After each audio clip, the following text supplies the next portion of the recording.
what they have to do is say something meaningful. Right, right, which is what the Academy wants, I think.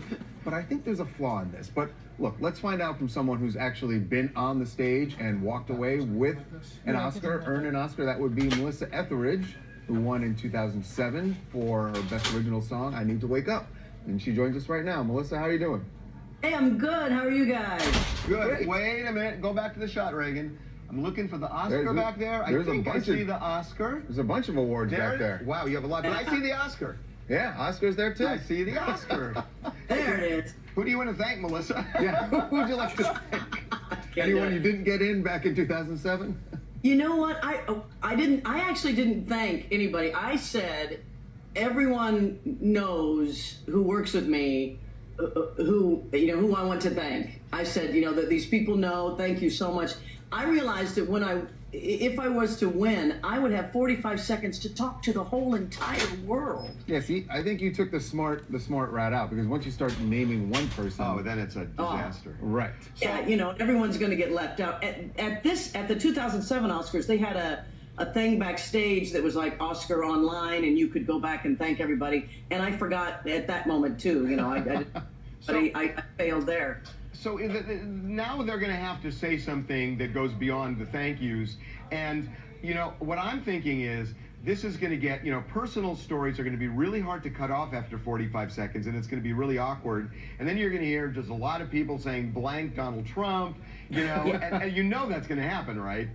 Yes, that's kind of one of the cool reasons to watch the Oscars, because it's one of the last live events, that and sporting events. The award shows and sporting events are the only thing that is not completely, fixed beforehand. So you don't know what crazy thing, somebody's going to say. What's Leo DiCaprio going to say when he wins his Oscar? It does seem like that's what they want people to take time to actually write something, to prepare something, because I think maybe the Academy thinks people just walk up and they start with their thank yous and they end up telling a story, but that takes too long.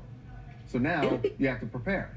Yeah, it'll be interesting to see how it goes for this being the first time. It'll be.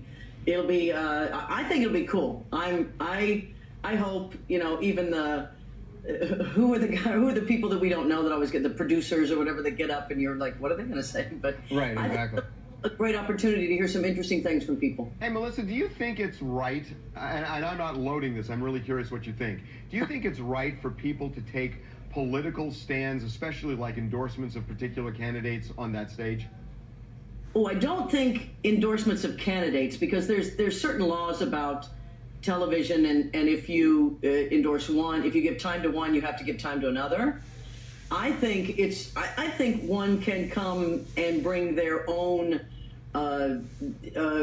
personal politics. I won for An Inconvenient Truth, and I took that as a moment to say, hey, we can all come together about our environment. We can really, this is a chance for us to be the generation of change. But that relates directly to the movie. Yeah. So personal, I would like to see it relate to their work. I know that last year Patricia Arquette, spoke about women's pay in the industry. So. You get a lot of different things, but I happen to find that interesting. Endorsement of candidates, not so much. I got to say one more thing because we're out of time. I hear like lots of singers, talking on, in an interview or whatever, and they always sound so different from when they sing. A lot of them. Mm-hmm. You have got the same soulful talking voice that you do when you sing, and I don't hear that a lot, and it's your voice. It's very compelling. When I'm in a restaurant or anything, people won't recognize me the minute I open my mouth. Yeah. My wife always says, just keep your mouth closed. Nobody will know who you are. The minute I talk, it's like, ah. It's amazing. I mean, it really translates. It's unique. You don't hear that a lot. Well, thank you so much. I appreciate that very much. See, that's the voice you got to use. You got to use that voice when you're in the restaurant. Thanks, Elvis. Right on. Thank you, guys. Always good to see you. Thanks, Melissa. Bye, Melissa. She's great.